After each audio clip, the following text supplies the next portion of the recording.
Hello, everybody. So today we welcome you at our Startup Leaders Club, online panel discussion by inspirational leaders of innovation and drivers of change. And we discuss today impact of COVID-19 on global tech, Series 7, disrupting industries, creating new business models, and finding new opportunities in crisis. And today I have two co-moderators with me. It's Gianpaolo Parigi, venture capitalist, chairman of Single Family Office, and Jay Latta, CEO and founder, business angel, and venture capitalist of Stint. And I'll give a round of introductions for each of the speakers. Juan, could you please introduce Sebastian? Yes. Well, Sebastian Restrepo, CEO of Blur Canon. He is a social communicator and a journalist. He's also a programmer and have been in the blockchain industry for 5 years. Thank you so much. And Rashid?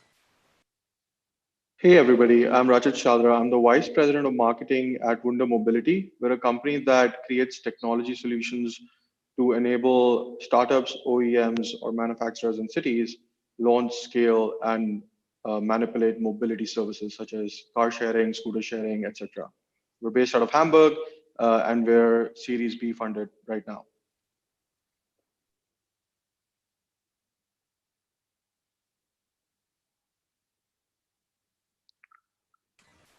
Thank you, Rashid. And Garrison? Yes, good afternoon. My name is Garrison Macri. I'm the founder of GTM Advising, and I'm working with YourPass. GTM Advising has been helping fund and scale companies with the technology in the digital customer experience space, and really trying to find the blend to help customers, brands bring meaningful customer experiences. And YourPass is a digital pass company and digital wallet communications company. And I really appreciate the opportunity to show, Nadya had talked about COVID-19 impacting entrepreneurial technology companies. And I'll show you a case study later of how YourPass was able to pivot due to the COVID-19 and really use its technology to help the citizens of the Czech Republic. I think you find it interesting. So I'll pass back. Thank you so much. And Dolan?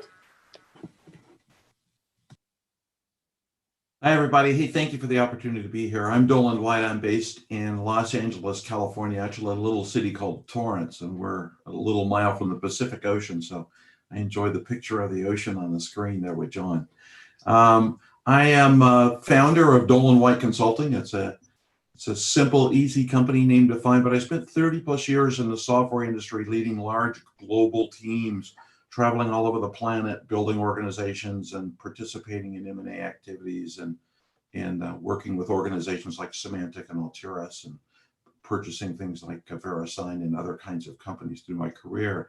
About 5 or 6 years ago, left that industry, became CEO of a digital marketing company here in Los Angeles, led that company through growth and a couple of pivots in the market as all things go. In November, started my own firm to bring the 30 plus years out to the street to talk to other businesses and do coaching and do executive coaching and business leadership development with other organizations, just in time for the coronavirus and COVID-19. So it's a pleasure to be here. A lot to say. I'm also co-host of a digital mastermind called the Weekly Mindset Mastermind. So it's a great opportunity to be here. Thanks so much. Thank you so much, Dolan. And Jay, also now please introduce yourself as a co-moderator. Hello, I'm Jay. I'm right now in Munich, sitting until we can travel again. I founded 11 years ago, Stint. It's a think tank about new technologies to explore the prerequisites. This role brought me even into business development, startup advisory, all of this stuff, and even some fancy beside things like moderating or speaking or doing some workshops to help and to connect startups in these strange times. Thank you so much, Jay. And our second co-moderator today, Gianpaolo as well. Yes, hello everyone. This is Gianpaolo Parigi, venture capitalist, chairman of Single Family Office, with a keen attention and interest in investing on technology startups and advising technology startups to go to the market. And also we have Jon here that must introduce himself. Jon, I'll leave you the podium for a couple of words on yourself.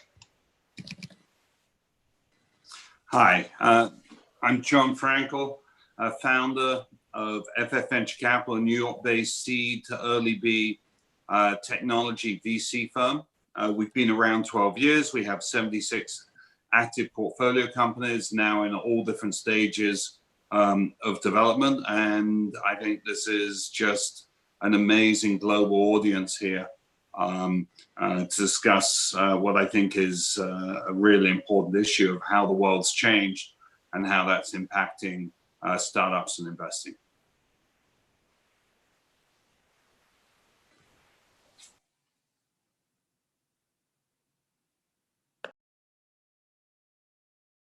Nadya, you're on mute. Nadya, you're mute. Okay, thank you. Garrison, could you please introduce your case, how COVID-19 impacts your industry now and your case? Yeah, I'd be happy to. Let me share a couple slides. Hopefully your team can see this. Please let me know if you can see this, Nadya. Can you see it? Yes, in a full screen mode. That's beautiful. Thank you.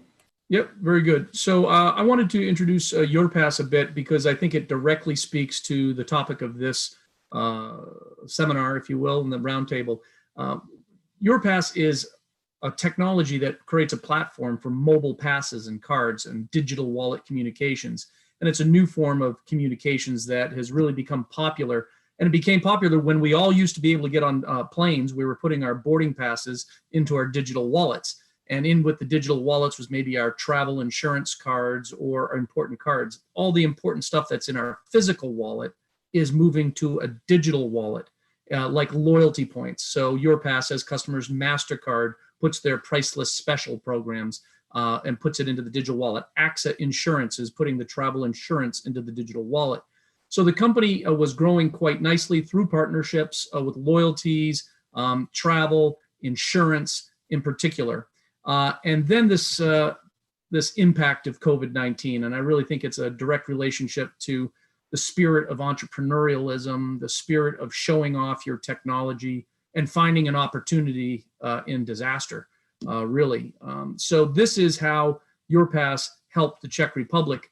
On March 13th, there was a bit of an, everybody in every country and state here in the US has sort of had their oh shit moment when everybody was like, wow, this is very serious and this is going to have to be communicated very quickly. And the team at YourPass realized that they had a technology that they could, in fact, help on. So that date was March 13th, and the time was people were really getting sick and people were starting to die. And the question was, how do we communicate? And at that point, the company chose to pivot some of their R&D resources on these digital passes and provide a service to the Czech citizens. And they extended that invitation to the Ministry of Health of the Czech Republic to say, how can we help with rapid deployment of information on testing, on saving people, on where to go, on hospitals. And they created the platform for digital cards. And they quickly asked the Ministry of Health, what information do you want on the card? And they built that platform 12 hours and then spent the next 36 hours populating the card with the necessary information for the country. So the Ministry of Health was getting a lot of requests and pings on what to do. And they published a link and a QR code on how to download information into your mobile wallet. And what's important about that is the information that can be linked or downloaded could happen.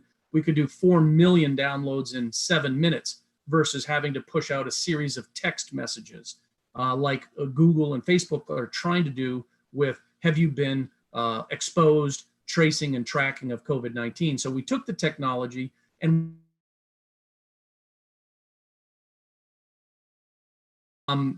the results very quickly are nothing short but amazing to me. That from that perspective, within 30 days, they were able to reach 12% of the population was able to view the rapid response information and download the cards. And they were able to get 47 million different messages out on rapid updates on what's happening now, EMS, emergency systems. Where do you go if you're starting to have severe respiratory problems? Where do you go? What do you do? What's the proper protocol? And they really just took a technology that, again, was really tied more to this loyalty program, boarding passes, travel insurance, loyalty points, and they were able to change it into the healthcare information. And now the ministries of health of several of the European countries have approached us as to how can we have a long-term relationship on building information, health information cards. It obviously helped with also the grocery industry, which wanted frictionless, touchless. No one wants to touch anything at a grocery store anymore. So frictionless cards and just swipe cards, loyalty cards, and payment cards. So we're seeing the fact that we could rapidly build and deploy this COVID-19 information card is very helpful to demonstrate the value of the company. And I think it's a great example of entrepreneurship, really, of taking the company, putting the technology to use for the country, and showing the value to investors and shareholders and partners as to what can the technology really do to add value. So I just wanted to share that because I think it's directly related to how COVID-19 is affecting technology. I think the technology is impacting, in particular, healthcare, but it's impacting big time e-commerce, grocery, food shopping. Food shopping, people were only doing mobile food shopping from your mobile phone, about 3%. This now is projected to go to 10% or 20%. The education here in the United States, all the kids were sent home from college. How's that going to be for online education? So I think the rapid fire of technology is going to really impact several categories, big time. Healthcare, grocery, food and grocery, education are just three that I can name off the top. But I think YourPass's digital pass technology, digital pass marketing has a role to play and has a real value. And I wanted to share that. And I'll pass back to the floor. Thank you so much, Garrison. And Jon, what's going on with your industry? How is it going? So, venture capital is a very long-term industry. And when you get something short-term that comes along like this, it can have a real impact. As a firm, we've avoided cyclical companies. We invest in secular growth. And when we looked at the portfolio of 76 companies, we found that about 15% were negatively impacted by COVID, and about 20% or so were positively impacted by COVID. To give you a sense of what I mean by positively impacted, we have a company which is which was doing burrito delivery in University College Dublin, and within a few weeks they pivoted to delivering medicine to seniors who are sort of in need of not going down to the local pharmacy, the local chemist. So, they're seeing, considerable amount of growth. It's probably accelerated their business model by 9 months or so. The regulators have leaned in, the politicians have leaned in to really enable this to happen and move from a theoretical test case to a practical lifesaver. In addition, we have a company such as Bloom's, which enables schools to have teachers, parents, students communicate with each other electronically, and they found their businesses seen, considerable growth. So there's a number of companies in our portfolio that are doing well from this, a number that are not. Fortunately, in the US, there's a government program that goes by the moniker of PPP, which really enables companies that are struggling to get cheap loans and sometimes forgiven loans from the US government. That has clearly helped the weaker players across the whole industry. And I think that has saved companies enormously. That being said, I think in the first week that COVID happened, you found most companies were sort of caught like deer in the headlights, like what's happened? Then they moved to cost cutting. And, we saw across the board very fast action in that regard. Then they moved to wait and see. Now, what's the impact going to be? And now they're in the mode of proactively saying, the world has changed. How do I grow my business? The world has changed. How is my business more relevant today than it was yesterday? And this is one of the wonderful things about the entrepreneurial spirit, is that companies are nimble, founders are willing to adjust to the situation. And I think the strangest thing is about working from home is everyone's discovering people are actually working from home. Business is getting done, new deals are getting signed. We'll see how it plays out in this sort of new normal. But for the moment, I think the startup economy has adjusted far better than expectations were going in.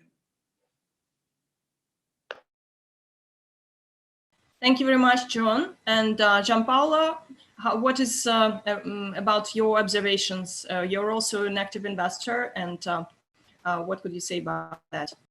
Yes, well, I concur with the previous points, and Garrison's presentation brought the spotlight on an aspect that I would like an answer from the panelists here. And the question that I have from Garrison's statement is the following: is how well is your company posed to interpret and intercept signals such as global psychosis and paranoia, so that you can deploy incremental innovation from your technology to the market? Because, you know, Garrison gave up one of the most beautiful examples I've seen recently, for sure, under COVID-19, about an application that was intended for totally other users, that has been really turning on a stamp and basically became a fantastic instrument for a government to assist its citizens in the Czech Republic.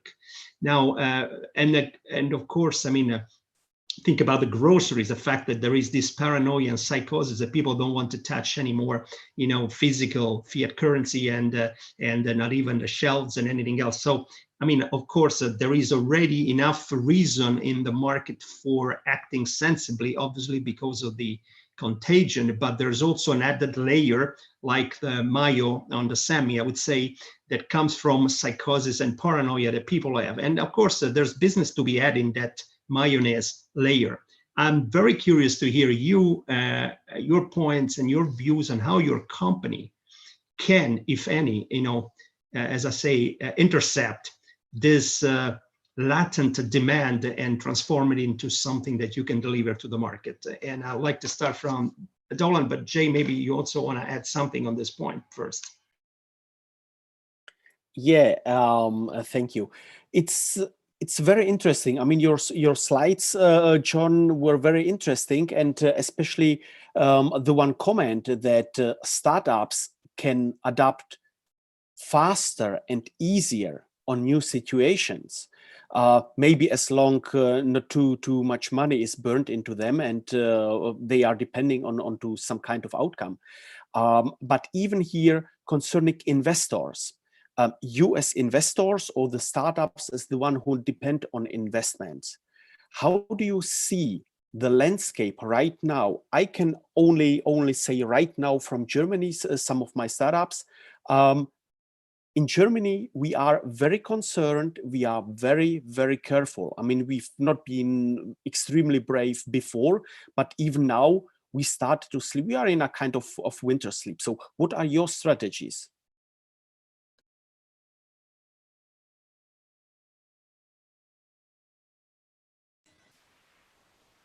Thank you. That's a question to Garrison. Yeah, I'll take a crack. I'm sure other people have great points, but there's really two questions. One is around the, I hate to call it but there's the opportunity in the paranoia that you talk about, this malaise of, I don't want to go to the grocery store. I don't want to touch anything.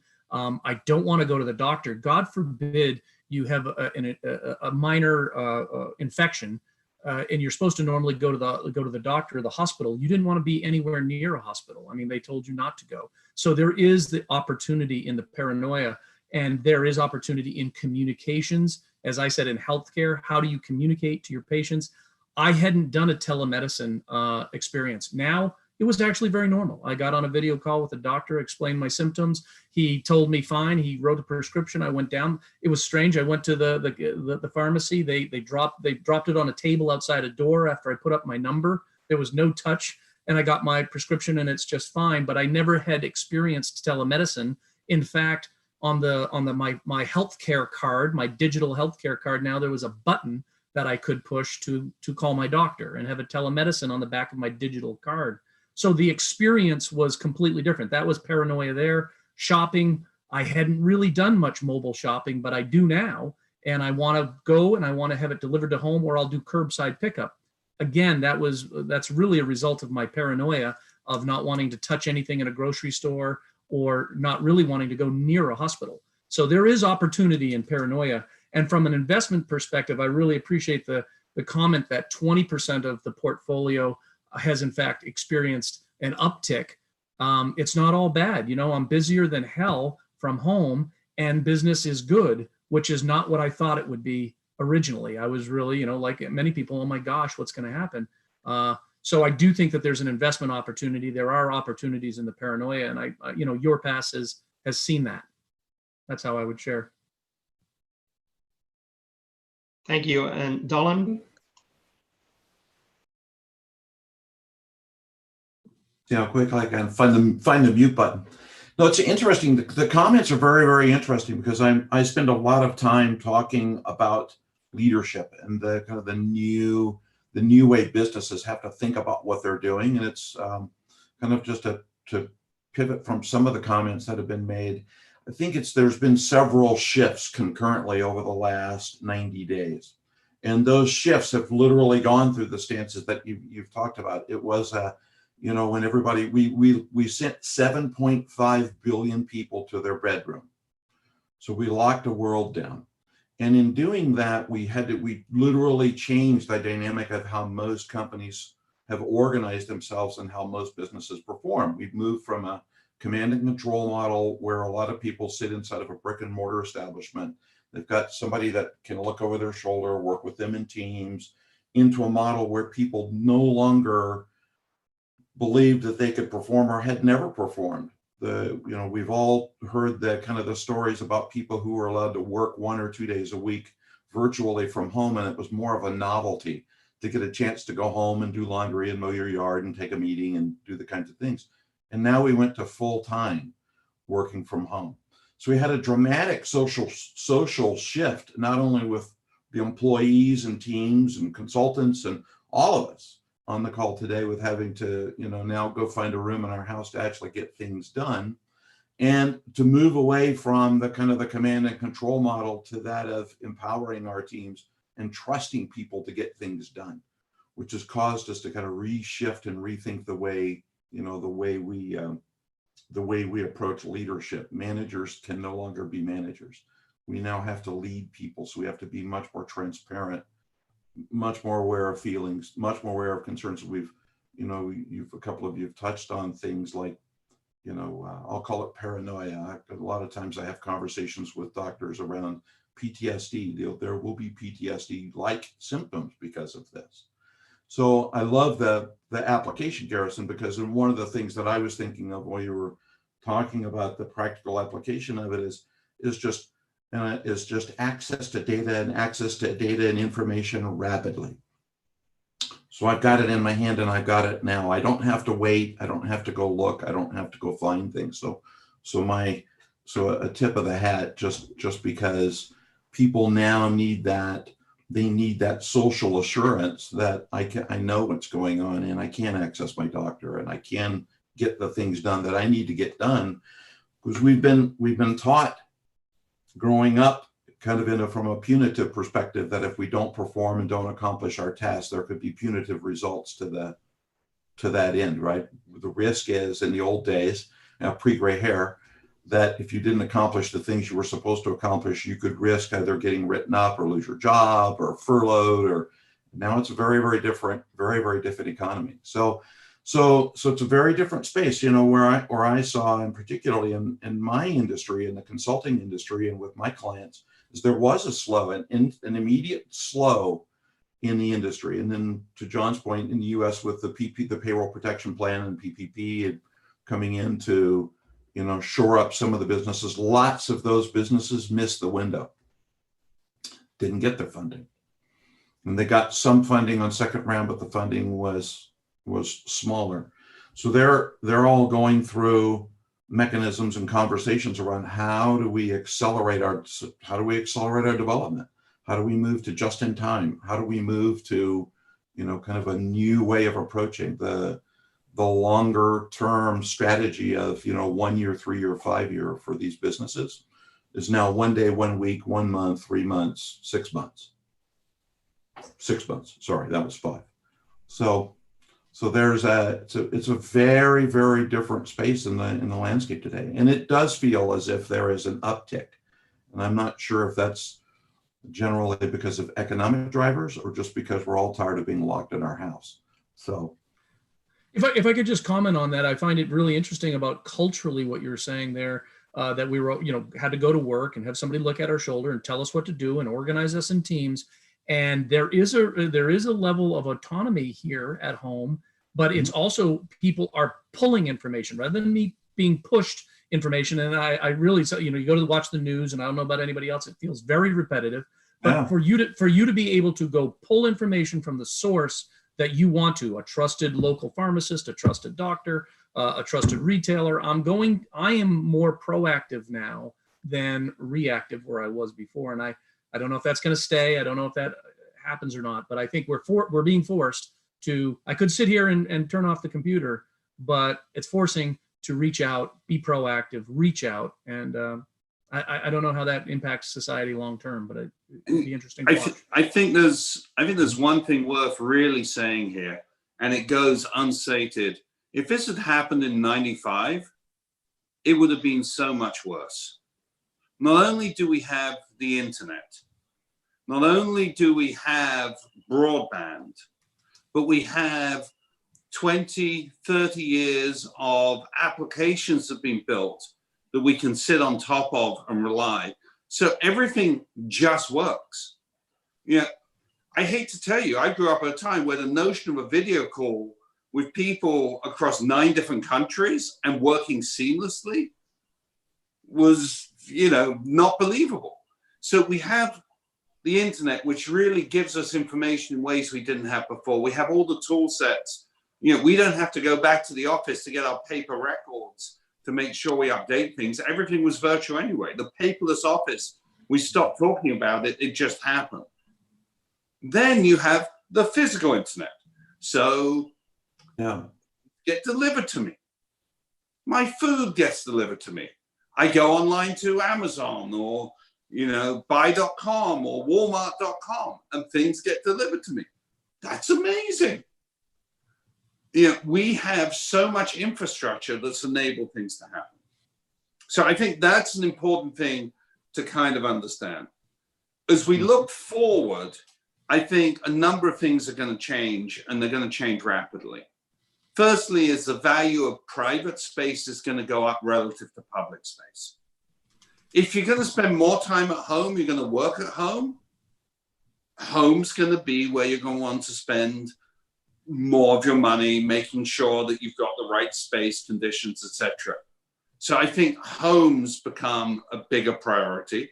Public spaces like planes and subway get depreciated somewhat. Shared services like Airbnb and Uber probably have a dip and probably come back over time once we get posters. I think supply chains become local. I think people in the US are very upset that they're having to supply things from around the world and depend on other countries not blocking those supplies. So I think that's going to change dramatically. And I think in Europe, you have more local supply chains, etc. And it probably moves us to a more multipolar world. And then generally, we've just seen this acceleration of technology. Things that were analog have been going digital, you know, case by case, media, broadcasting, etc. you've seen an acceleration of that and an acceptance that it's kind of good, kind of works. Some people, it's like, maybe I'll work from home for the rest of my life. Maybe I never want to go into an office. Other people have been driven stir crazy by this, and other people don't have choices. But it's forced a whole new mindset on people. And I think that's really fascinating. And I think from that, there will be enormous amount of entrepreneurship, new startups, new ideas that will come out of this. And, you know, as a venture capitalist, we find that very interesting, an exciting time to be putting capital to work, albeit at a time where we're seeing a lot of people ill, a lot of people dying, society, a lot of people unemployed and the like. But we'll get through that, hopefully. Yeah. And hopefully we'll get through with gusto. I would like to put my spot onto some things that you've said right now. Not just you, even the other colleagues. On the one side, of course, the decentralized delivery to maybe skip this GIT, just in time, where we are too depending on all over, maybe go a bit local. What I see also, Dolan said something very, very interesting about this cultural shift, this cultural change, where in Germany we call it Vorgesetzter, the one who sits in front of you, because only when he sees you, you are working. So I'm curious about how automatization could enable us to stay longer and more productive in home. Is this now the era of more assistant systems, of smarter work, where I can get rid of all of this bullshit work and really focus on what I've been hired for? What's your opinion?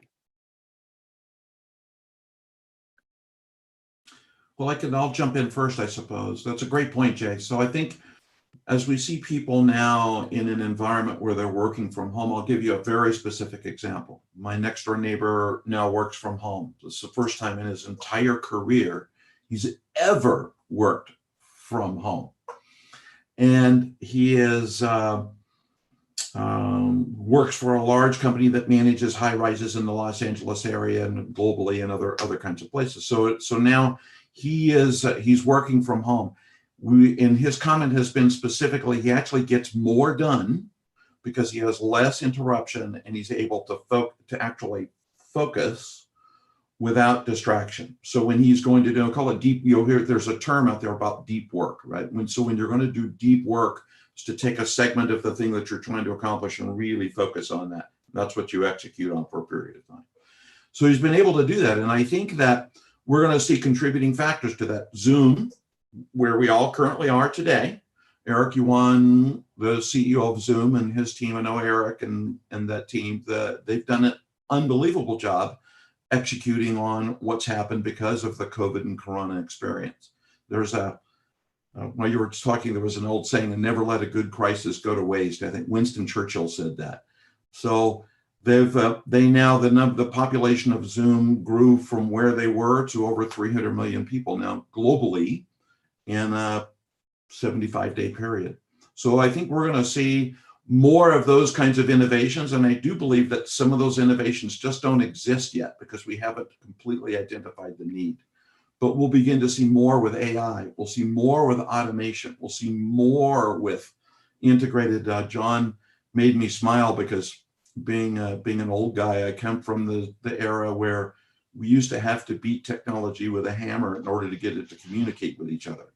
And we're now in this place where data is ubiquitous. And the light switch is the example, right? We're no longer amazed when we turn the light switch on and there's light. We're now pissed off when there's not light. So it's a very, very different kind of a place for people. And I do believe that we'll shift. I don't think we'll end up in a world where people are going to go back to the way we were, go back to brick and mortar. I think that we've discovered we can do things much more cost effectively. Businesses will see greater financial value by distributing their team and doing other kinds of work. The trick is going to be some social and productivity things that we need to accomplish. But it's going to be a very, very kind of an interesting adventure, I think, over the next year. Yeah, if I could jump in on that, I think the adoption or the rapid rollout of robotic process automation was already happening. AI was happening, machine learning was happening. So I would say all of that was happening, and we're going to see that continue to accelerate. And the grocery stores that weren't having a problem with, now people are eager to order, but that's creating a problem now on the supply side, because they didn't imagine picking and packing all of these bags, delivering all of these bags, or getting all of that. And how are they doing it in the Instacarts of the world and the Shopifys of the world? They actually have enormous automation problems on the back end. The consumers are adapting faster than the technology, which hasn't happened for a while. So this is very interesting. The plague of Spanish flu of 1918, the second wave was 4 times larger than the first wave.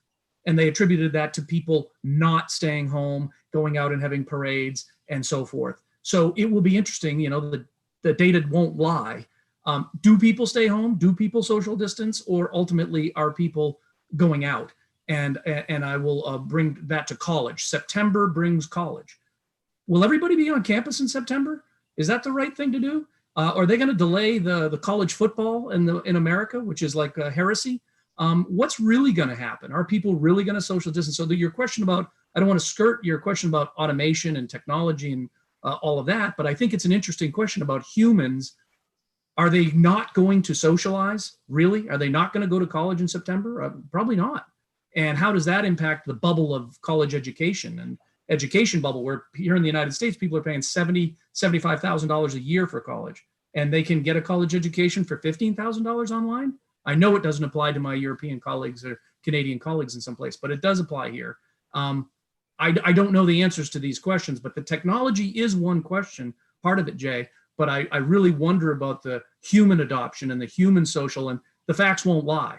I mean, how big is the second surge is going to be an interesting question. That's pretty cool, Garrison. We come from the mobility industry. Of course, it was one of the most impacted industries right now. And we've been doing this for around 4 years now. As John also said, Uber has seen like a dip of around 70% in rides across the world, and they're trying to optimize their business. When we actually went into this crisis, what I saw was, according to your social aspect, was that a lot of people could afford to work from home, right? All of us work for technology companies, and we can afford to use these services, sit in our houses and have this conversation. A third of the world's population, even in countries like the United States, which are much more developed than countries like India, cannot. They just have to go to work. They work in frontline jobs. You can order groceries from Instacart, but somebody has to work at Instacart. Somebody has to work at the grocery store and make sure that they come back. These are things that, of course, automation already had a huge impact of, but there is an essential line that needs to keep moving so that all of us can keep moving and have this conversation today, which is what I saw as the one fact that was very, very positive that came out of this entire crisis was collaboration. What we saw was we worked with around 100 different partners across the world who would run mobility services, and all of them came together to focus on this 30% of essential workline or frontline workers, people who did not have access to vehicles. Because what we also saw, there was a major correlation in this 30% and ownership of private vehicles. These could not afford a car. They had to use public transport. And in order for all these frontline services to keep moving, they could not expose themselves on a daily basis to infection, which is what then made the mobility industry come to a sense of social responsibility and understand that our responsibility is to make sure that people go from A to B. And right now, this is the set of people that needs to go from A to B the most, which is where a lot of approximately 300 partners across the world, including the likes of Lime and Moya and Free Now, which are owned by Daimler and BMW, Voy Technologies, some of the most funded companies, joined us in a partnership with the World Economic Forum to list their services and their initiatives around the COVID crisis on one single tool, which was www.weallmove.co, which would fill in these information gaps, because people wouldn't even know that, okay, if I don't have access to public transport, what else am I supposed to do? Especially in the United States, where public transportation, for the lack of a better word, is really bad in a lot of cities, right? So I know that Europeans are much better off. I think Jay would agree. Germany has some of the best public transportation systems on the planet. Coming from India, know that when I entered Germany, I was like, everything works like clockwork. But when you talk about a city like Bangalore, which has 20 million people living over there, the density is so high, it's a completely different reality. And people still need to stay working. The economy needs to grow. And the spirit of collaboration that came out in the tech industry and startups, it's a true testament to entrepreneurship. Everybody was like, okay, this is a situation, we need to deal with it. However, how are we supposed to pivot our business model to do that? Most of our clients suddenly introduced deliveries. We had to optimize the technology to make sure that even if there's a neighborhood cafe or a grocery store, they could just plug into the technology and use it in a way that they could launch a fleet of delivery services so that they can meet this demand that is actually increasing. But the supply is not increasing. People need to understand that. Fleets are still the same. Delivery Hero, Grubhub, everybody that is there, they all have still the same number of vehicles and riders. They cannot deliver this matching demand of 2/3 of the world population just sitting at home and ordering stuff. So that was something that was a major testimony to how startups and technology can really, really adapt to in real life. And I was really, really almost touched when I saw so many of our partners actually pivoting so fast and adapting to it. In the first month, of course, we were like a deer in headlights. We were like, okay, so what are we supposed to do now? But then they came together, they focused on this 30%, and all of them are now working towards increasing the number of rides that do on a daily basis by pivoting their business models or adapting the business models. And this is something that is really, really true. You can automate a lot, but there is going to be an essential line that you cannot afford to automate. You can only make it more efficient. And in order to make it more efficient, you need technology to adapt to it. And that was really, really interesting. And Rashid, to pick it where you leave it on this, there are two sectors that will attract massive investments because we're talking about technology. But don't forget that we are here on a Zoom conference in different parts of the world, thanks to two factors primarily. The first is that we have a reliable supply of power. And the second is we have a grid to deliver this power to every one of us and to our viewers. And we're taking these two aspects a little bit too much for granted, I think. Nobody has mentioned during the COVID the fundamental role of infrastructure in all of this. I mean, we take it for granted. We plug in, fire up the computer, and here we are. But without power, we're lost. And Rashid, you said that, in countries that have, say, a discrepancy or a variance with, say, the benchmark, you see that there's a lot of attention to the underlying, to the physical assets. And I think that the savvy technologists and the savvy founders will orientate their companies as close as possible to sectors such as power generation and distribution, because without them, as I say, we simply have no future. Or we would go back in time and it would be a very, very different scenario to what we have seen even in the 90s, John, to mark your words. Be curious to hear your opinion on that. Who want to start? I can take it up. I think that is super interesting. I think energy is going to play a major role. Working with, in mobility, we always believe that the future is electric and shared. And electricity is going to become the essential line that would make everything connected. And if you cannot find ways of producing electricity more efficiently and distributing it more efficiently, you cannot scale things up the way they're going right now. And I think the principles of sharing that came out of the sharing economy by companies like Airbnb, Uber, and for example, Wunda Mobility, I think they will start getting implemented even in the energy sector. I think people need to start figuring out if there is a surplus of energy in a certain country, how do we make sure that this energy reaches out to people in parts of the world where there is not that much access to energy, to make sure that everything keeps moving, right? So yeah, I think sharing economy is going to enter electricity, energy as a whole. I think one of the companies that does that is Bulb, but it's a very kind of archaic way of the way they do it. But I think the P2P aspect of energy is something that will rise really, really soon. Excuse me. I would like to add about what should be the main focus of attention of the funders and investors of new companies in their current crisis, right? and projects that seek to answer a real problem using new technologies in different industries, in which those involved obtain mutual benefits, like scalable projects and projects based on better economies. As Blockchain proposes, it seeks to create a commercial ecosystem in which the small producer and the international market meet. That it will be my opinion about the crisis and how we can look to the future with our company. One thing that comes into my mind right now during our talk is you've mentioned several times on the one side the social aspect. Some can work home, some don't. 30% that need still to go somewhere. Automatization, all of this. From my perspective as investor, as someone who wants to change the world, I'm curious about, or in future, what I will ask my startups is, what have you learned out of this pandemic? Are you able to do it during a shutdown? Or what is your plan B? How can you adapt your technology on society needs to grant a survival? How is your opinion about this? Maybe Garrison answer me this question. Yeah, I think it ties to Ranjit's point about collaboration as well, and our colleague earlier.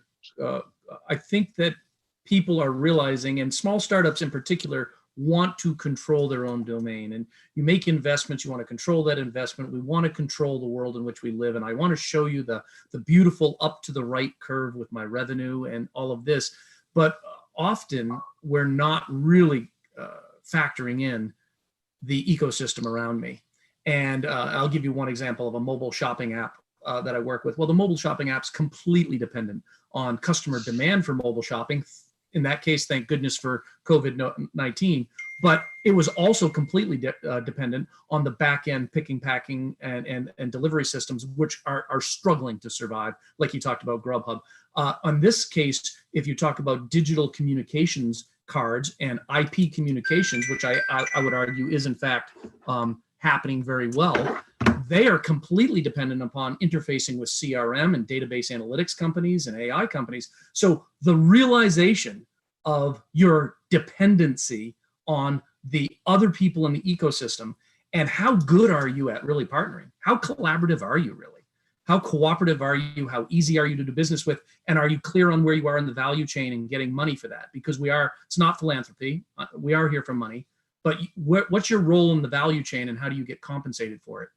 I think it's a real question. So the things that people need to learn, the things that we're learning are how good are we partnering? How can we get into a Czech government and work in 24 hours to launch something? How cooperative are we? How cooperative are they? How does that happen? Do we get money for that? Do we get compensated for it? You have to be very quick, very flexible, and very cooperative in the ecosystem that you have to understand. I agree. I think compensation is something that is a word which would be relatively trickier to describe, I think, in the new normal. I think what we also learned along with all of the clients that we have is that everybody had to adapt their business model to figure out this compensation aspect. Where do they lie in the value chain? And that is where they realized that mobility in a pandemic, their value chain is essential services, and all of them had to adapt to that. I think that's definitely something I agree with. Sorry to interrupt, but how valuable are you in that ecosystem? And you find out really quickly. Sorry, that's the survival of the fittest. Are you adding value or not? And it's going to be very clear, because if you're not, then only those people that are actually critical to that ecosystem are going to create a commercial engagement, a contract, and see the money. And this is the reality of the situation. This is business. Yep, definitely. Yeah, I think it's very interesting that Jay you bring up a very interesting kind of question. So, and I happen to agree with both the gentlemen around the term that I use a lot is co-opetition, right? We used to look at individuals as our competitors, and the competitive nature remains intact. However, it's now in a position where, as to survive and to grow and to accelerate growth, and particularly, you have to be able to cooperate. You have to be willing to understand your gaps and where you each complement each other. So there is a co-opetition. I'm trying to figure out how to extend that word further out. But as you know, after all of the years in business and all of the year, you know, sitting in front of individuals talking about contract law and looking at pieces of agreements and partnerships and divestitures and all the things that I've done in my career, there is a component of the agreement that we always generally glossed over, and that's the force majeure component that talks about acts of God, man, and war. That, well, should these things occur, we're gonna figure it out.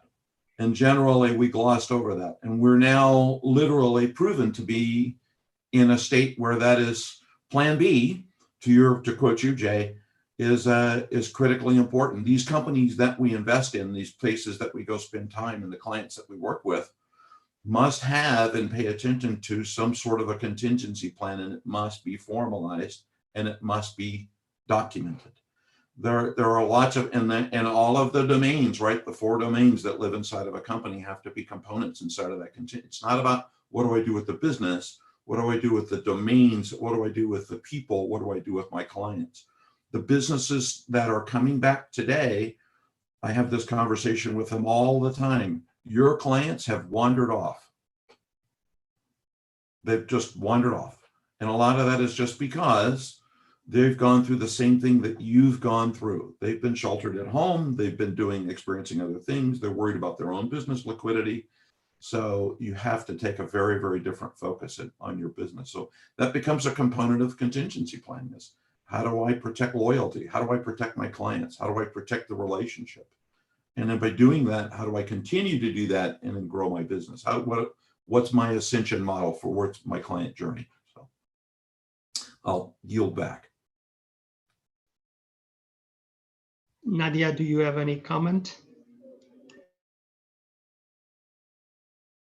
Not yet, maybe just another question. So if we have some key address to our audiences in terms of what would be your advice to our investors and serial entrepreneurs who are watching us, what would be that key message you would address to our audiences?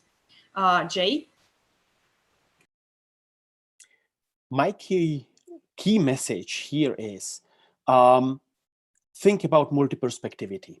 Think always about the left and the right, so that you, of course, you can always be surprised, but always plan B, C, D, E, F, G, whatever, the whole alphabet. Thank you so much. And Juan, as for Sebastian, why are you in that industry you are in? Why you invest in that?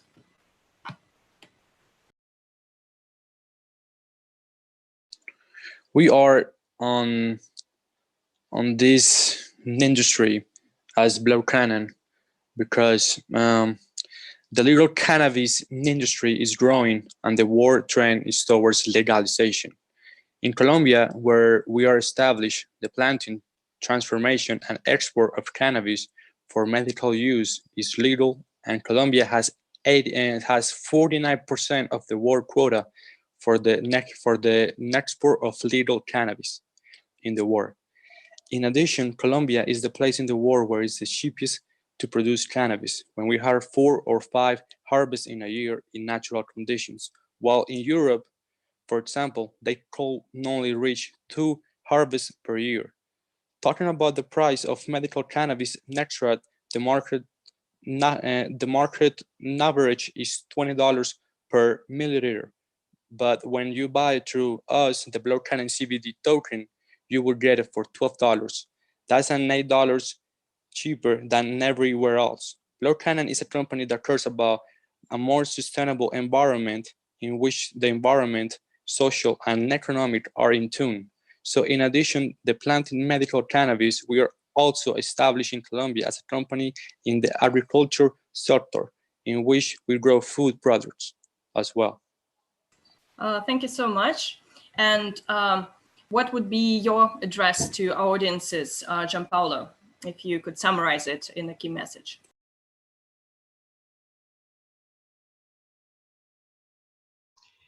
Yes, I think the message is learn from the aviation industry.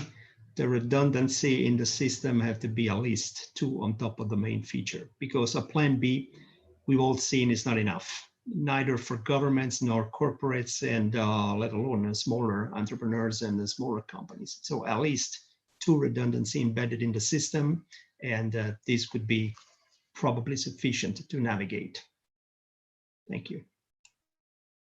Thank you so much, Gianpaolo. And John, what would be your address to investors and maybe the projects you advise as well as an investor while selecting these projects into your portfolios? So, I mean, so let me answer it 2 ways. The advice to startups is work on something important. The world's changed. There are new needs. There are old needs that no longer need to be serviced. Make sure as you're spending your time and you're putting your energy in, you work on something important. For investors, I think the message is very clear. Every company is going to be a technology company. If you look at the public markets, they've been led by tech companies. If you look at the companies that are going to benefit from this environment, they're companies with deep technology backbones. And so understand that it is a technology, a digital solution that people are looking for, that attracts revenue, that you can build businesses around. If we were still in the newspaper delivery business, and probably people still deliver newspapers, but could you imagine someone coming to my house and delivering me a newspaper and my wanting to hold it and open it?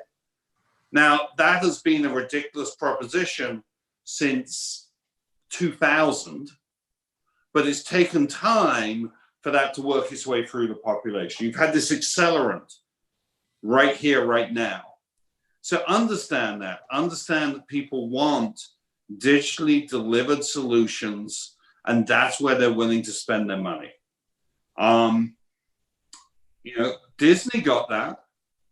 Disney Plus, has become a massive success, way ahead of expectations. COVID has accelerated that, but it's a service that people really wanted. They want great content when they want it. Very simple solution. It's taken a long time for that to happen. So for investors, just understand that you can chase the laggards. You can go and invest in your, energy companies and other things if you want. There'll be things that move up and down, but the future of the economy, the future of work, and the future for where everyone's mindset's going to be is going to be, digitally interpreted technology companies. Thank you so much, John. And Rashid, what do you think? What would be your key message to serial entrepreneurs? My key message would be don't resist.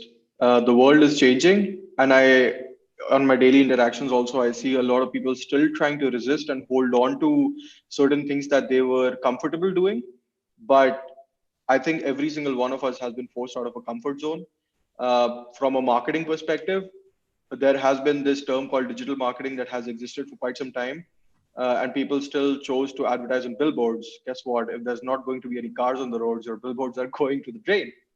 Try to learn it, adapt it. Otherwise, you'll perish. Thank you so much. And Garrison?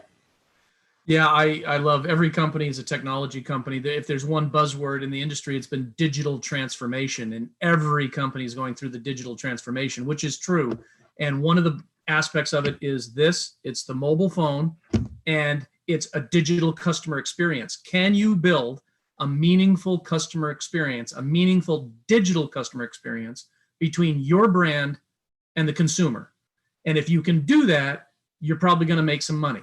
So again, it is a digital transformation. Every company's technology, there's a mobile phone, there's a digital customer experience, and can you build a bond between that brand and your consumer? No matter what industry you're in, you're gonna do well.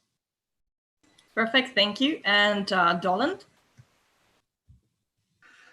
So lots of great statements, and I just to kind of cap it off, I suppose the things that I think of and spend a lot of time talking about these days are really pretty straightforward. It is very first and foremost, put your oxygen mask on first, have your head screwed on properly and clear your mind and have your mindset focused on what you need to do. So start with your mindset. The next thing is prioritize for impact. And when you prioritize for impact, think of the things that, what do I need to do today that's going to move the needle the most? So prioritize for impact. And the last part is get over it. Get ready to be imperfect. If you're not imperfect, you're not growing. And if you're waiting for perfection, your payroll protection plan is going to run out and you'll get to file your paperwork with other people. So plan for imperfection, get to 70%, call the ball, move forward, make the decision, do the work, measure it, fall down, dust off. There's an old Zen saying, right? Fall 6, rise 7. So thank you. Thank you so much, Dolan. And I thank all our participants today, our great co-moderators and panelists, serial entrepreneurs and serial investors as well. And I welcome you to join our further Startup Leaders Clubs so that we could discuss more of the ways out of the current crisis. And I welcome you to join us on Thursday as well. And tomorrow we have a number of keynotes and masterclasses from our investors and serial entrepreneurs as well. Thank you so much and have a nice day. Stay healthy and find the new ways. Thank you. Thank you all. See you guys. Bye-bye. It was a pleasure. See ya. By then.